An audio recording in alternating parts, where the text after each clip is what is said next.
بسم اللہ الرحمن الرحیم۔ ایک تیر سے دو شکار۔ زینب روزانہ اسکول جاتے ہوئے اپنے اسکول کے قریب ایک گلی سے گزرتی تھی جس میں کچرا پھیلا رہتا تھا۔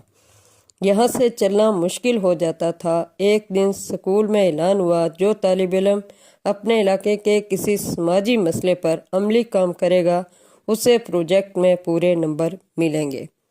زینب کے ذہن میں فوراً کچرے والی گلی آ گئی۔ اس نے کچھ بچوں کو ساتھ میں لایا، کچرے کے ڈبے رکھوائے، دیواروں پر صفائی کے پیغامات لکھے گئے۔ ان کو کام کرتے ہوئے دیکھ کر باقی لوگوں نے بھی حصہ لینا شروع کر دیا۔ سب نے کچرا ڈسٹ بین میں ڈالنا شروع کر دیا۔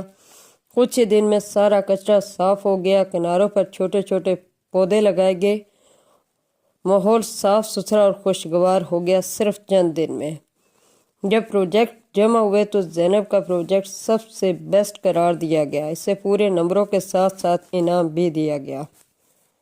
اس نے سمجھ لیا تھا کہ جب نیت اور سوچ صاف اور مضبوط ہو تو ایک قدم کے دو فائدے اٹھائے جا سکتے ہیں۔ Thanks for watching. Ahmed real heroes.